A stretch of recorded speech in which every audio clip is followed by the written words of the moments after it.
listening to The Daily Show. The Daily Show? The Daily Show. The Daily Show. On Men's Radio. Men's Radio. Men's Radio. Men's Radio. With Russ Kane. Just like that. Just like that. The 80s are back. Still, Dave hates that jingle. That's why I play it. Because if he's ever listening, it just winds him up a treat. Hi, everybody. Welcome to another week of The Daily Show. On Men's Radio Station.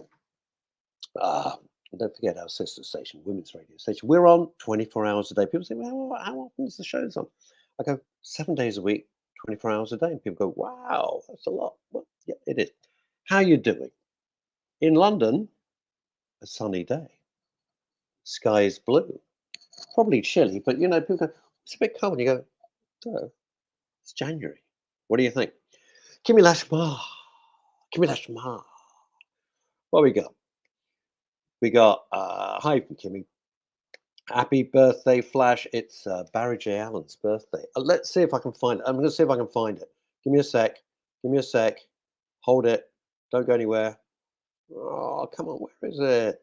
No, don't go away. I think I've lost it. I wanted to play his theme tune. I can't find it. So I know what we do. Okay.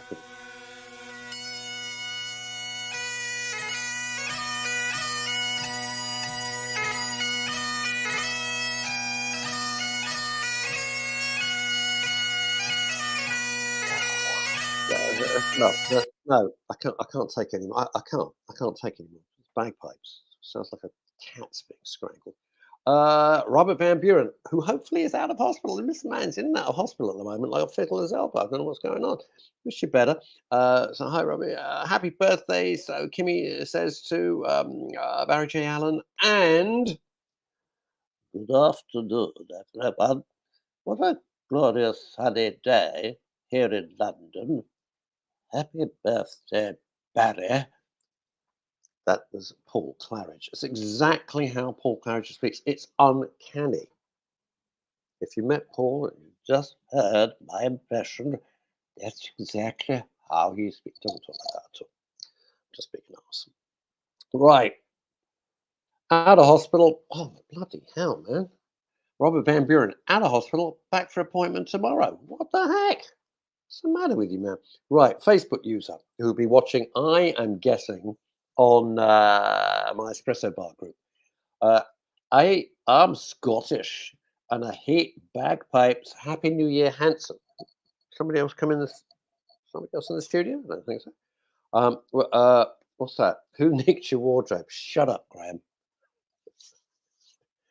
I'm in studio number 1 today. Elizabeth Green watching from New York City. So good they named it twice. -8 here. Blimey, O'Reilly. Elizabeth, that's free. I used to live there. And when it's cold, man, it's freezing. Elizabeth Green says, morning, -8 here, watching the sunrise. Snow tomorrow, it says. I don't listen to what they say. I don't think they know what they do. Paul Claridge. Russ, your impression was spot on. Who was it? Paul, it was you, mate. It was you.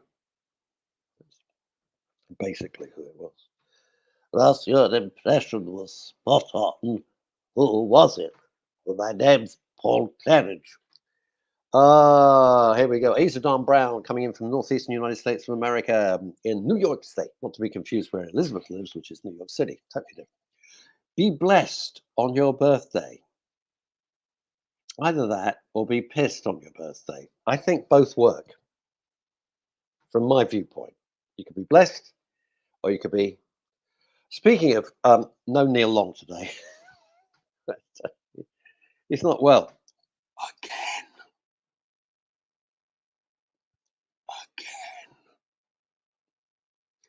What have we got? And now then, we've got this. Apparently, Kimi Lashma says this. Apparently, it's -23 in Finland. Well, don't go to Finland. That's the best advice you're going to get all day. Don't like the cold. Go to Finland. Bloody freezing there. My dad used to go there because he bought a lot of timber from Finland. -23. I can't even imagine -23. Love frosty days, don't you? I don't love -23, Kimmy. Kimmy, minus 23. No, you get free ship. You know what I mean. If everything gets a bit brittle and it just knocks, yeah, everything could drop off.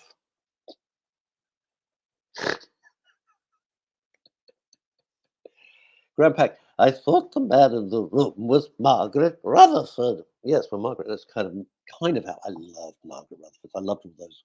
I know she was not like Miss Marple's meant to be. Agatha Christie hated Margaret Rutherford's portrayal of Jane Marple. Couldn't stand it, but she signed the contract, so they made the films. I love Margaret Rutherford. Like that. No, that is how Paul Claridge speaks. It's not my fault. I can't help it. I'm only reflecting. What have we got now? You sounded like John Pertwee. Oh, John Pertwee. I met John. I'd written a TV show, and I wanted John to. I'd never met him before, and I arranged to meet him. And I went over to John Pertwee's house. This is many, many years ago. And I'm a big fan, and he was a little down, and he still agreed to the meeting. And he said, "I'm so sorry. I just buried my brother yesterday." I said, "Oh, Mr. Pertwee, would you like to, let's rearrange the meeting?" And he said, "No, no, it's fine. Come in." And he was very gracious. That's a sign of a decent person, isn't it? That's a sign of a decent person, don't you think? He just buried his brother, took the meeting with me the next day, didn't cancel it, was very gracious, and agreed to be in the show. But we never got off. It was it's an interesting story. It was a long time ago. Oh, Kimmy, cut me some slack, will you? Poor Neil. Yeah, what's he ever done for me? Right. No, get well, Neil, if you're watching. He won't be watching. He's in bed. He feels shaky. He's got the shivers. I think he's on drugs. Kimmy Lashmar, apparently there's calls. Oh God, sure. I'll try and, edit this, Kimmy. Apparently, there are they take two, love, still rolling. Apparently, they call today Blues Monday, but I thought it was next Monday, Saint After. Kimmy, take more water with it, love. That's what you should do. I'm going to talk about that in a minute, about Get the Blues, and I don't mean Eric Clapton. What have we got here? Azadon Brown. This always makes me laugh, the difference between Britain, particularly England, I'm not including Scotland, like Britain, England, and the rest of the world. We get one drop of snow. I mean, like a drop. Panic! The trains don't run and no one knows how to drive. Azadon Browns in northeast United States, it's a balmy minus 15. Minus 15. Holy God. Grandpack, I'm going to find out where you live and I'm going to come round. I'm just going to smack you in the gob. All right? I do not look like Wurzel Gummidge. I hated that show. It freaked me out. Wurzel Gummidge, I don't know about you. I found it really freaky. I didn't like it at all. It creeped me out. Wurzel Gummidge absolutely creeped me out as a kid. What shows, apart from the Daily Show with me, I'll do the joke so you don't have to. What shows? Here we are on BBC Radio Knowledge. Yes. What shows freaked you out as a kid? Wurzel Gummidge, absolutely. I think this is so true from Paul Cabbage. Is put Neil Long actually ill, or has he just realised he lives in he lives in Newport? It came as a shock. I had to tell him. As it so happened, Neil lives in a lovely house. He's got a fabulous house. Don't feel sorry for Neil Long. He's got a beautiful, fully detached, massive house. What have we got? We got at minus 23 in Finland. There's a lot of little bits that are blue. The thing about it is, if you always get really, really, really cold weather, it's always freezing cold, you prepare for it. You know how to drive. In certain countries, it is the law that at a certain point in the year, you change over to studded tyres. I think they do that in Sweden. So we used to go to Sweden for business a lot. Very nice. but crazy expensive, crazy expensive. And they'd put studded tires, and they just drove. Like if you get in a taxi in Sweden, you're thinking, ooh, it's a bit nerdy. They just drive like nothing, because they're used to it. You see, there we are. What do we got from Kimmy? The theme tune, really. Do do do do do do do. Do do do do do do. Zing. The theme tune to The Saint used to freak me out when I was little. How weird. Maybe you were secretly in love with Roger Moore. I think so. I think it's what it is. I think it was unrequited love, Kimmy. And I'm speaking as a fully qualified, I'm not fully qualified in anything, really. Yeah. So Saturday was nice. Saturday was my lovely cousin, Francine. It's more like a sister to me, and it was her 70th birthday. 70. And it was very nice. There was a dinner for her family and friends, and delighted to have been invited. And it was sweet. It's very rare that you get a lot of love all in one room, but when it happens, it's really nice. You know what I mean? It was a lovely do, and everybody had a nice time. And what I did, was this. Um, she's been married to Michael, oddly enough, her husband, for years and years, like forever, right? Like, I don't know, 50 years or something bonkers. And she still bangs on. It's my cousin. She still bangs on that when he proposed to her, they met when she was 14. Moving on, moving on. Anyway, he didn't get down on one knee. And after 50 years, half a century of marriage, she still says, Michael, you know, when you proposed, you didn't get down on one knee.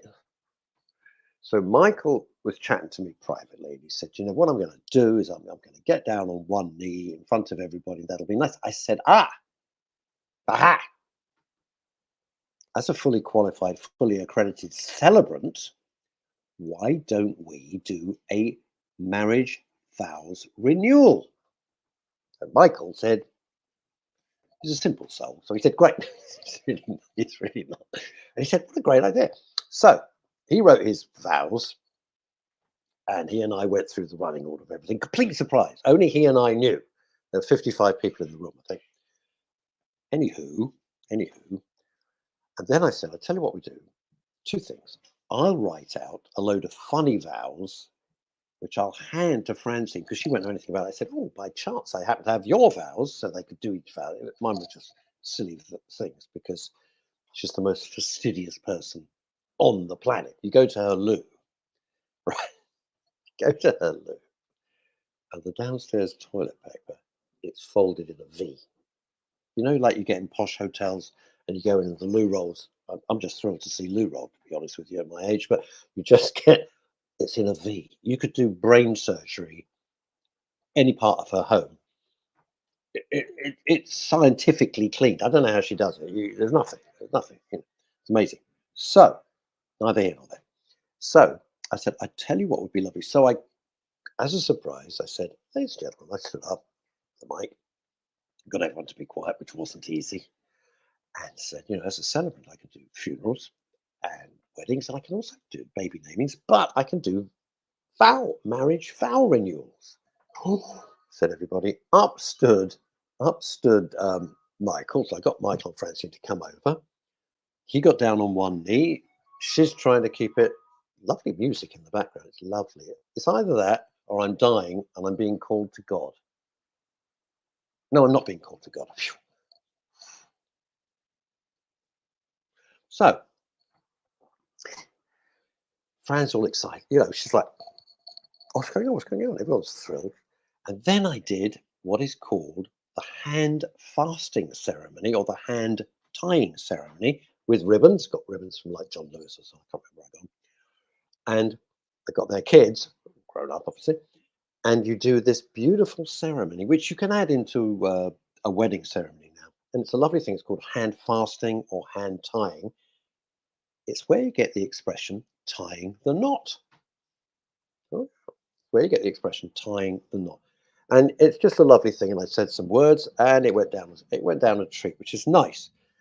And then, speaking of celibate, I've been visiting the funeral directors and introducing myself. And I have a funeral to do next Monday. I won't be here next Monday because I'm conducting a funeral. And I've got to say, you're going to find this kind of weird. It's the most, I don't know, fulfilling. That's the word I'm looking. I think it's one of the most fulfilling things I've ever done. And it's taken me this long to find that thing. It's very fulfilling. As part of my job as a celebrant, I am given the details by the funeral director. You can come to me direct if you want. I'm not touting for this, but the way that it works. And then I phone the family of the deceased, and I make an appointment to go round. And it's little things in life that really are delightful. So I drive to this little suburban street, which, of course, it being in London, you've got 800,000 parking restrictions. No particular reason, because it's in the middle of there's no through traffic, right? None. And I find somewhere to park, and as I'm walking up the street, just like in one of those carry-on films, a window opens on the first floor of this nice little suburban road. "Hello, love," says a voice from the window. Not Paul Claridge, oddly enough, wasn't. And I went, "Hello." She said, "Oh, park in my driveway." So I said, "But I'm here to see number 74. This wasn't number 6. She says, "Yes, you're here to see so-and-so." I went, "Yes, I am. I'm her friend, but please park in my driveway." I thought, wow, isn't that nice about neighbours? That the neighbour knew I was coming to a family that I've obviously never met before. And I went in, and obviously they'd just lost somebody very special to them. And um, you want to do the best job for them. But I remember what it was like. You're at your most vulnerable. Let's get serious for a sec. You're at your most vulnerable, and you're having to organise a funeral. And you want it to be right, and you want it to reflect the person who's passed, but you don't know which way's up. And so it's kind of my job to just hold their hand and walk them right the way through it. Because who the hell's organised a funeral before? Nobody. It's not something you're not trained. I mean, I am trained now. I'm fully trained. But as ordinary people, we're not trained how to deal with this. And at the time when you're at your most vulnerable, you don't know what's going on, you're in shock, you're in mourning, you're upset, you're incredibly emotional, and you have to organise so much. And so really that's my job, to take all of that away, sort out the order of service, sort out the music for them, and go, take all my notes, go away, write the eulogy. They're too upset to deliver the eulogy, which is interesting. Some people want to, some people can't. And I said, it's not a problem. I'll deliver the eulogy. "Oh, would you? Would really like you to." I said, "Of course, that's what I do. It's part of my job." And that's it. And it's very fulfilling, because you're really helping people when they need help the most. It's a horrible situation to be in. We've all lost people. We've all lost loved ones. It's very difficult. So, and I remember what it was like myself. So to have somebody come in, take that away, give you back a bespoke service, I find it, I'm going to say heartwarming, and you're going to think, well, that's just ridiculous. But I do feel that it's like that. Graham Pack is bound to be hilarious. Hold on, everybody. When I proposed to when I proposed to my wife, I didn't get down on one knee. It was as it was outside, and I had expensive trousers on. Now, if I went on one knee, I don't know if I could get up again. You say this, Graham, and Michael, married to my cousin for the last 50 years. So I've known my cousin, not my sister, so I've known her all my life. And Michael I've known since I was 15 or 16. So nearly 20 years. He was so worried that when he went down on one knee, he wouldn't get up again. So the whole week,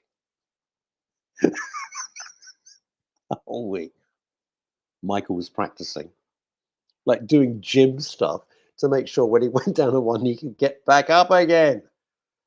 What is this? I'm surprised Francine didn't get excited. She thinking she might have been tied to the head. You've never met my cousin, have you?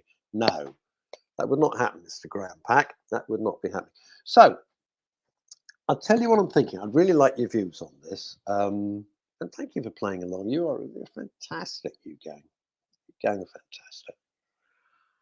I'm thinking of starting, I don't know, either a new podcast or a new show. And I'd like your views. And I'm thinking of calling it, not a joke, because I want it to make well, Larry Viner, when I proposed to my wife, Larry, Amber Light. Larry Viner is married to a saint. Her full name is Saint Suzanne of Ireland. There be reprisals for death. She is the longest suffering, puts up with more crap than you can imagine.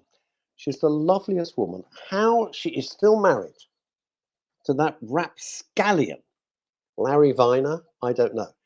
He says, when I proposed to my wife, her father was holding a shotgun to the back. Larry, as soon as anybody meets you, they want to put a shotgun to the front of your head. She's delightful. But when he crosses the line, it's so funny. She's always even tempered. She's an amazing woman. And she just goes, Larry, Amber Light. In other words, you're heading for a red stop. I think that's such an elegant way of saying, shut up. Now, what do we got? François Pascal. It's all about sex with you, Paul, isn't it? It's always a one-way street. François Pascal, that French hunk of pulchritude. How is your knee? You're not feeling her knee, Paul. Do not try with François Pascal. Oh, by the way, hello, I'm Paul Claridge. I'm a healer. Let me come round. No, François. Don't. Terrible. Be a terrible mistake. Unless you're in the mood. Unless it's been a quiet week, which, knowing you French woman, is highly unlikely. So anyway, I want to get back to the show I'm thinking of, and I'd like your advice. Because you're a fantastic sounding board. We're all in this together, right? I'm just your mouthpiece, if you like. The last taboo. What's the last taboo? The last taboo is death. Here we go. Straight away, François Pascal. Knee is feeling better. Thank you, boy.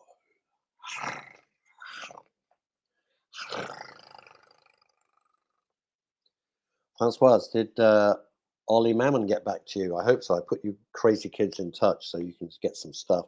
The stuff I use is really marvelous. Now,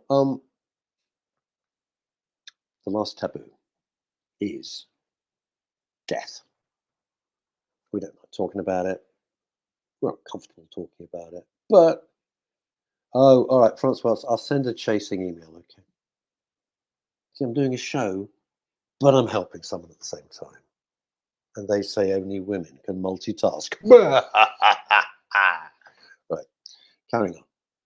So, could you two just stop? Just email her. Stop using my show as a post office, will you? So, the last taboo, death. We get very uncomfortable. We don't know the right language to use. We don't really know the right terminology. We think we do, but we get tongue-tied. And I'm thinking of doing a series, and I'd like your view, and I'm going to call it something like The Death Club. Just straight away. I don't want to dance around. I just want to go boom. And they go, what the hell? I'm thinking of calling it the Death Club. And to get experts on to talk about it, how you deal with it as best you can. What are the procedures? What are the options that you have when someone's passing? And after they've passed, what do you do? What are the procedures you have to do to take away the mystique? Well, mystique sounds like Francois Pascal because it sounds sort of romantic and attractive. Death is neither romantic nor attractive. It's bloody horrible. But we're all going to go, so that's the end of it. No point pretending we're not. We are. When? Who the hell knows? We don't know, do we? So what do you think about that? What do you think about that as an idea to do a show just dedicated and looking at it? It's not going to be morbid, and I'm not going to bring in religion into it. That's you. That's down to you. Your beliefs are your beliefs. I'm talking about just how we emotionally process death. Suggestion from Azadon Brown: death happens. I like that. That's good, Azadon. That's good. Would it be something you'd be, because all of you have been touched. You've all lost people. I watched my dad go from cancer. I watched my wife go from cancer. I watched my mum go from Alzheimer's. I've been surrounded by it. I've lost friends. It affects us, but it affects us all in very, very different ways. So that's my view. That's what I'm thinking of doing. I call it maybe Death Happens. That'd be Aza's title, or the Death Club. There's already a thing, which is a very powerful group called the Coffin Club. Not coffin, but Coffin Club. Again, discussing it, helping each other. It's just removing the taboo about it. And I'm not doing it because I want to be sensational. Far from it. I really don't. I'm leading a much quieter life than I ever wanted to be. Good idea, says Helen Lusher. Oh, thanks, Hels. Helen Lusher says this. Good idea. It'll be good to see how others deal with it.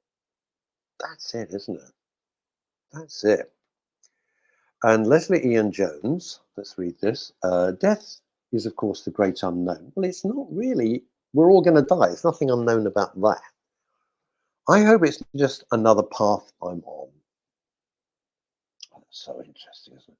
If the path ends at death, then fine. If it continues, I'll be happy to walk it. By the way, I'll be Francois Pascal's postman if all else fails. Don't forget to knock twice. Boom! Thank you. Here all week. Give me the says this. I read a fascinating. Take two, love. We're still rolling. I read a fascinating insight into views of death around the world and various religions. Yep. UK seems to be less chatty. Yeah, unless you're on a hate march on a Saturday in central London, obviously. UK seems to be less chatty. If one knows they're dying, they make arrangement. But when it's sudden, it's a real silence. You're not kidding. Oh, what have we got here? Paul Claridge, Russ, the Death Club. Fantastic idea. Thank you, Paul.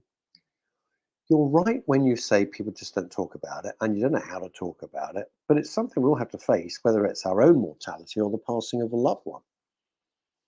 And Francoise is right when she says death shapes like, well, does it? I don't think you want to go, I mean,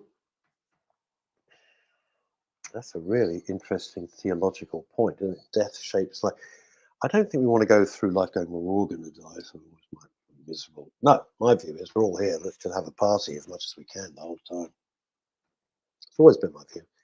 We're here for such a blooming short time. You might as well just try and enjoy it. I'm coming on to the big comment in a moment. It's an important topic and one that's often considered taboo in most circles. Now, you, Azadon Brown, you're senior in the psychotherapeutic community in the United States, especially in the northeastern states.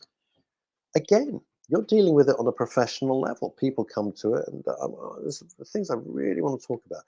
Leslie Demeter, way back when we had a name for wind and rain and fire. Way back when, before the NHS, which was founded by Anura and Bevan in 1949, People saw death on a regular basis, absolutely. So people died at home and the family dealt with it. Nowadays, everything is sanitized and the family's uninvolved. That's very true. Thus, it's more shocking. Certainly, we need to be able to talk about death. It's another good reason for encouraging children to have pets. Oh, yeah. That way, hopefully, one's first experience of death is not with a person. Never thought of that.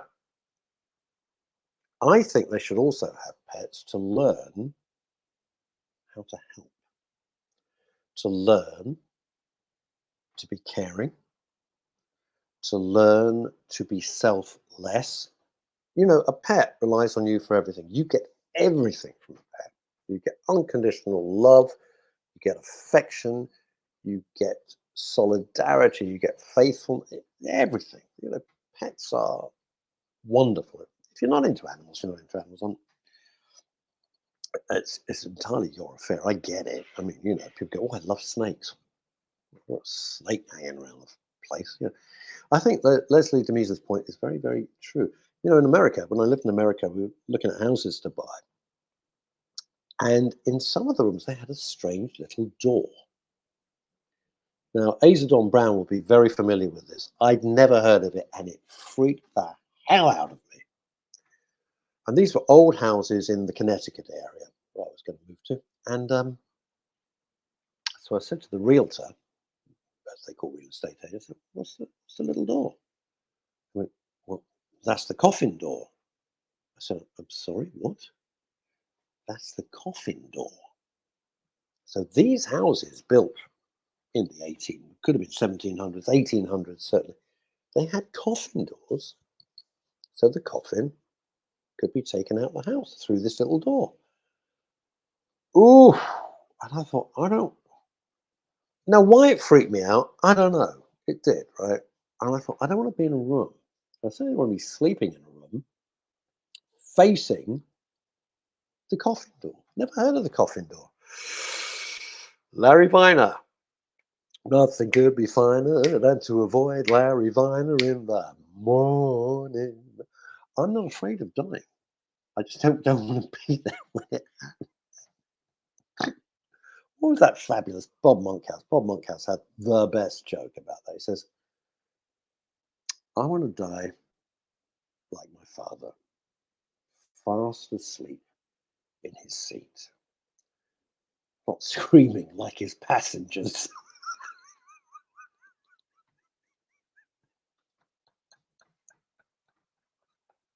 It always makes me laugh. It's such a simple joke, but it's just fantastic. Right. Pets certainly encourage responsibility. The one I'm often responsible for sleeps a lot mostly, so I'm not a big deal when it pees and poos indoors. Well, that's what dogs do when they get older. What can I say? Last year Graham, Graham, no, that's a shocking joke. Kind of funny. But I'm going to pretend it's not.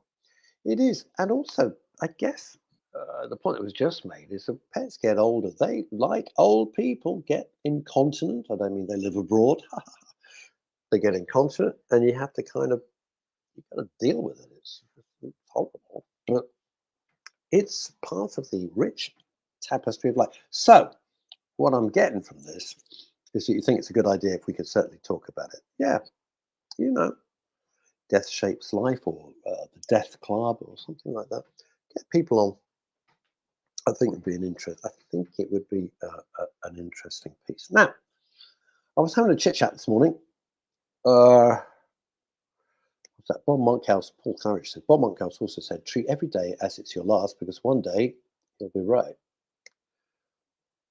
I met Bob Monkhouse. I saw him perform. He was the greatest stand-up I've ever seen. I've seen most of them, and he was fantastic. I was and remain a huge Bob Monkhouse fan. I thought he was an amazing man, clever, witty, charming. And I was having lunches back in the days when I was doing all the corporate lots of corporate work, tons of corporate videos, script writing, speech writing, and training, and all that. And I was having lunch with a production company that I did a lot of work with, and they said, "Oh, we've got to go. We've got a show on at the Dorchester or the Grove or somewhere in London, one of the big hotels." And I said, "Oh, who's hosting it?" They said, "Oh, Bob Monkhouse." And I said, "Whoa, could I come back and just shake his hand up? I'm a huge fan. I'd love to just meet him." And they said, "Of course," because I knew I'd behave. So I went back with them, and there was Bob. They was still setting up and everything because it was an evening do. This was early afternoon, 2 o'clock or something. So I said, "Oh, Mr. Monkhouse, I'm so sorry. I just wanted to meet you. I'm a huge admirer of your work. Have been since I was a kid. And anyhow, I thought that would be that." No, and we got into a really, really interesting conversation. We were talking for about 20, 25 minutes, just the two of us. And he'd been on a show. Now, what the hell was it called? I think it was called In the Psychiatrist's Chair with Dr. Anthony Clare. Was it Professor Anthony Clare? Dr. Anthony Clare, I think it was. And he had this great series on Radio 4 called In the Psychiatrist's Chair. And he'd talk to celebrities. It was a great, great series. They don't do it now because Anthony Clare's dead. So, and I listened to it. It was shortly before I got to meet by pure chance Bob Monkhouse. And I said, "You said something so interesting, Bob, Mr. Monkhouse." He said, "Call me Bob." I couldn't. I called him Mr. Monkhouse. And you said in the show that you struggled with, and you had to learn to cope with. You'd be at a funeral, could be someone near and dear, someone you cared about, and maybe an hour or 2 hours later, you're on stage making people laugh. And I said, "And I struggle with, back then, I don't struggle with it really that much, that you could be doing one thing seriously, and then you're in performance mode. You're in performance mode." And he said, "No." And then we had a really in-depth conversation about that because we were both fascinated by the ability, and Bob Monkhouse summed it up beautifully, and it's really been a lesson for me for life, was you compartmentalize it. Yes, I've been at a funeral, and yes, it was very sad. That was one aspect of my life. Now I'm on stage and I'm performing and I'm entertaining and I'm fine with it. And you have to make that deal with yourself. It's making a deal with yourself and being comfortable with that. I hope I'm making sense with this, because if it's much more than putting on a brave face. Putting on a brave face is, well, something shitty's happened to me, but I got to meet people, so I'll be okay. That's putting on a brave face. I get that, which is quite destructive in its own way, but we all do it. We all do it. Right? But it's a million miles different than something horrible happening, and then you switch on, showbiz or Doctor Theatre or whatever it is. And the balance is not to let it eat you up. The balance, for me, other people are completely different, but for me is, yeah, but that's what I'm being paid to do. I'm not being paid to do this. I love doing this. But that's my job. That's my job. So I shouldn't feel guilty that I can do it. And then when the curtain comes down, you can be that other person. But what I've learnt, and it's taken me years, I'm being very open about why co-found a radio station about mental health and well-being, if you can't be honest, right? It's taken me years to come to terms with that and not beat myself up about it and not feel guilty about it, because you shouldn't. It's okay to be both those people as long as you are understanding that you're both those people. Right, what have we got? Here we got loads of stuff. Right, loads of comments. Really enjoying the show today. Leslie Measer says this: some faith groups believe that a family member should sit with the body of the deceased until the undertaker, or the funeral director as we call them now, comes to take the body. I remember when my grandmother died, I was too freaked out to even go into our hospital room to see her body. Very, very understandable. However, when my mother died, I was with her, holding her hand, I'll always be grateful I was there. Well, I was there when my wife died. I was there when my dad died. And I got the call and went there to my mum when she was still in the room. Um, yeah, it's a personal choice.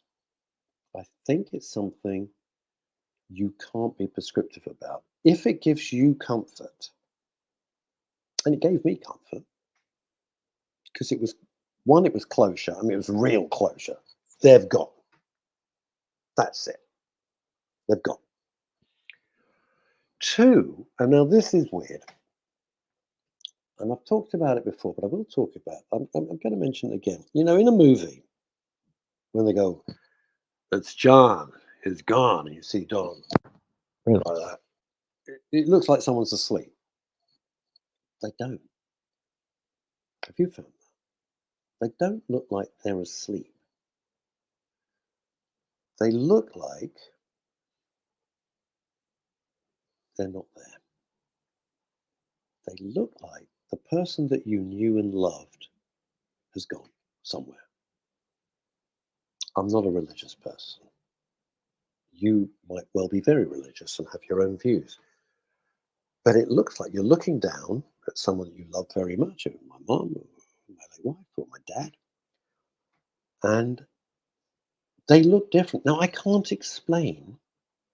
I don't have the vocabulary. I don't have the right words to explain, but there's an emptiness there. And people say, oh, they look so at peace. And if that's what you get from it, that's beautiful. They're at peace. Well, they are, because they're not suffering anymore, right? They're not suffering anymore. But it's like whatever was them has departed. It's the only way I can describe. I can't describe it any other. You may feel completely different. That's just my view. I'm not coming here saying that's the view. I never do that. I just think it's just my view that whatever was made them has gone. That light has gone, and what's left is, what they've left behind.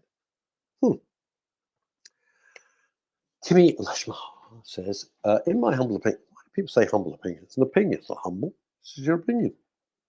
Your opinion is no less valid than anybody else's. If you call it the death club, you might get people calling in suicidal. Well, we don't take phone calls. I'm not planning to do that. And if they're suicidal, they should not be talking to. Oh, I see what you're saying. What, like, we can help them and ease their way out? Ooh, no. I'd give them the Samaritan's number straight away. How about something with final in the title? The final frontier and finally. So, with the podcast, we're talking about things. We're talking about everything. Yeah, I'm thinking about talking about everything with it. It's just a thought. Right. But I like what you're saying. I got something to ask you in a sec. It's a bit controversial, I'll be honest with you. Leslie Ian Jones says this: mentioning Bob Monkhouse made me sad as he worked with the beautiful dancer of the young generation called Way Way Monk. Yes! Never met her, but she was your first crush. Sadly done now. Now, when you say sadly done, do you mean she's dead, or you're over your crush? I remember her from the young generation. I remember that. I remember them very well. What have we got here? Gosh, loads of you. Loads and loads and loads of you. Hang on. Let's just get this working. Doctors and surgeons do that as 1 minute they're dealing with a dying person, the next they're performing another operation is diagnosing a health issue. Yeah. One of the things we're trained as celebrants is not to take on the grief of our clients. And I'm not being hardcore about it, but it's not our grief. We're there to help and to perform a service, literally and metaphorically. It's their grief. You can't take it home with you. That's not good. Right, let's dash across to America. Easy on Brown. I had my first near-death experience at the age of 8. Bloody hell, I spent 9 months in the hospital and a month in a coma. It thrusted the topic of death and dying into my early life. I bet it did at one point. My parents were told I had 24 hours to live. How'd that work out?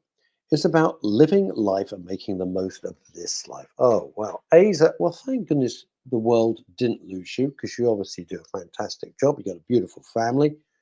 What is this? Kimmy Lashmar, they look like they are empty. The body is eased and ceased. It's not that. It's like whatever illuminated, whatever was that essence of that person has gone. It's departed. It's left. And they're not there anymore. I don't know where they are. I'm not a theologian. I'm not religious. But they're not there. Or maybe that's just us with wishful thinking. But it really does look like that to me in the 3 occasions. That's what it's looked like to me. They look different. They don't look like they're asleep. Russ, in the last couple of minutes, you have shown perfectly why you need to do the death club, or whatever you choose to. Thank you. Thank you very much. Well, there we are. I think we'll take it there. No, I'm not going to call it the last knocking. Sounds like opportunity knocks. Friends, I want to meet a great friend. Is a great act by Paul.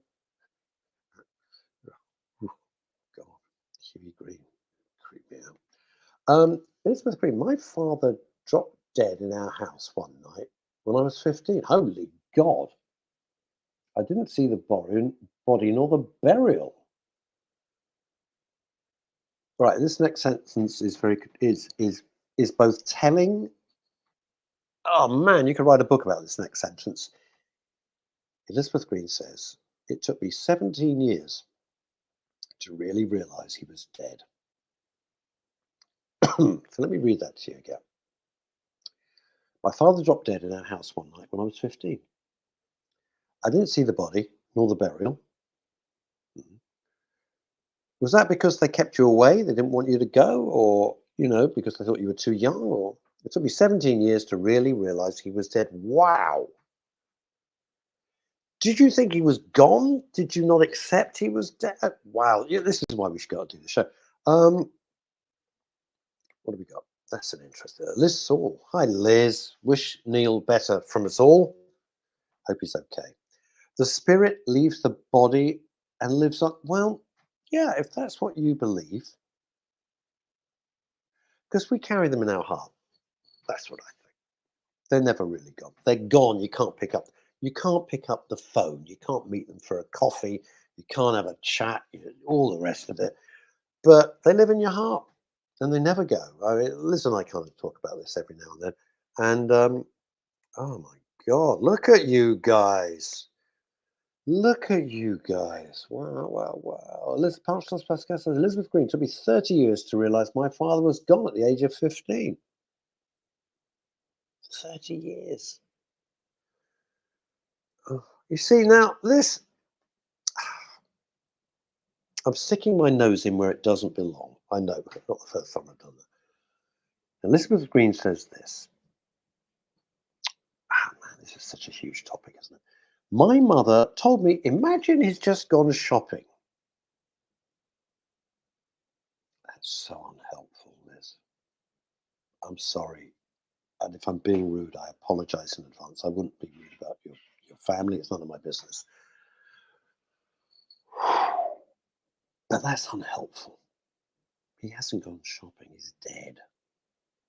And you have the right to be able to process that.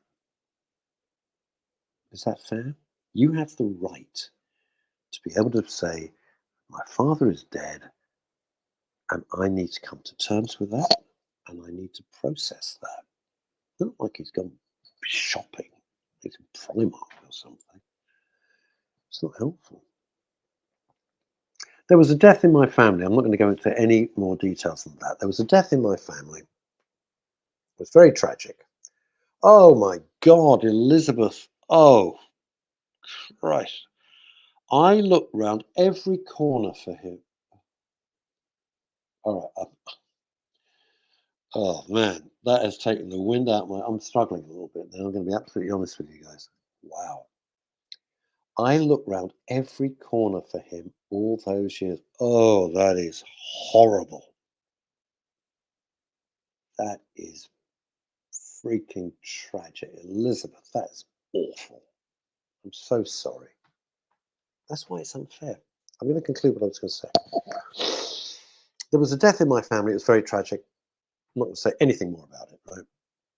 And somebody in the marriage died under lousy circumstances. And the other half, the remaining spouse, told the children they'd gone on holiday. On holiday. They never had closure. It must have been 30 years before they found out what happened. And it was Muggins here who had to tell them because they asked, and as adults, they deserved the truth. It wasn't my place to tell them, but they wanted to know. They needed closure. They needed to know what had happened. It wasn't nice, bloody awful. But that's not the point. You know, not everything in life is. We don't live in Walt Disney World. We live in the real world. Oh, wow, wow, wow. Look at this. Just proves you have to be so careful when you tell kids someone close has died. Hugs to Elizabeth. That's a blooming absolutely. And then Francois says, I feel for you, Elizabeth. I think we all do here. This is horrible. And for you, Francoise. And then we've got, sorry. And then over in America, Aza saying, absolutely, my heart is with you, Elizabeth. Ruthie Siegel, who's in France. I love this. We've got France, we've got America, we've got Spain. The empty shell. Yes, Ruthie. Ruthie, you are right. You are right. The empty shell. I couldn't think of the right phraseology. You're looking down at the person you loved, and it's just a shell now. It's an empty shell, devoid of what made them that person. It's not like, now who is Francois saying this to? Well, all of us. Let's all accept that we're loved by Francois Pascal, because frankly, our day is not going to get any better than that. Leslie says this. Listen to me. So, children and young people can experience a range of significant changes and losses before they reach adulthood. Absolutely. So it's essential that we support them to explore change, loss, and grief safely and effectively, and to seek support when needed. The personal, social, and health education curriculum in schools attempts to do this with care and sensitivity. The other thing I would say is you're absolutely right, but you can't. This is another topic because it gets me very cross. Stop asking. I know some of these things have always been taught in schools, so they should. But what is this new crap that parents don't have responsibility because let the teachers sort it out? No, you're a parent. You are a parent. You sort it out. It's not up to the teachers to sort everything out. It's not their responsibility. They're there to teach. The kids are there to learn. But you, as a parent, have responsibility to bring up your kids so they have a proper life and around it. Oh, well, you see, that freaks me out. I'm going to be honest, I can't do it. I can't do that. Kimmy Lashra, when other cultures leave coffins open, maybe that helps closure for everyone. Well, it does, but I can't go there. I don't know. Can't go there. It's not for me. Stas across. Paul. Francois says she's sending love to everybody. You're spreading it thin, baby. Paul says this. I've never understood why, mostly in Western society, many adults insist that children don't attend funerals. Well, I get that they may not want the child to be upset or see people who are upset, but I think it's important for children to experience death and grief as part of growing up. Well, all right. I wasn't going to go there. I'm going to go there. When my wife died, the twins were 5. I didn't have them at the funeral. Why? Why would I? Why would I? Now, some of you might think, well, that was wrong. I think it was correct, and I would stand by that decision because I think at 5 years old, you don't want to see your mummy being put in the ground. Sorry to be blunt, you don't. I don't want them. I didn't want them to see me at that moment. So I understand why people do not have children at funerals. I think, look, these are personal matters. Personal matters. You cannot. There you go. Let me rephrase that. You shouldn't be prescriptive about it. It's a family issue. It's a personal issue. It doesn't get any more personal than that. I personally wouldn't. I think it's of no advantage. You don't want children scarred with those memories. You tell them what's happened, you explain, but they don't need to see that. That's my own view. You might totally differ. That's fine. That's absolutely fine. What have we got here? Kimmy Aizen said, Kimmy Lashmar, it's an important topic, but we should never rob a child of this difficult experience. Well, I don't think you're depriving them. I don't want them growing up with that memory. So it's rough. It's rough, it's tough and it's hard, and you don't want, because when you're very little, you don't think that grown-ups cry, do you? You don't want to see your mummy and your daddy all upset, your uncles and grandma and friends. You don't. It's horrible. It's horrible. And Asa says, Russ, it's important to go with your gut. I always do. And I'll tell you this, every time, I call it my little voice or my inner voice or whatever, every time I've gone against what my little inner voice has said, I have effed up monumentally.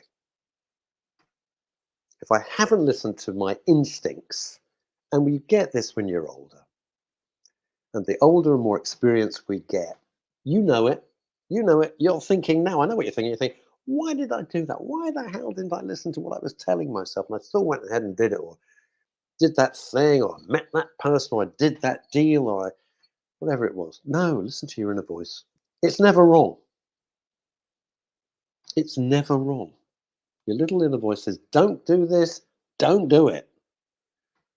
Your little voice says, go ahead, give it a go. Give it a go. I agree with you totally. 5 years old is far too young to process what goes on at a funeral. Telling you that, oh, well, even now I can't go there. I can't go there. I can't. It was the worst. Yeah.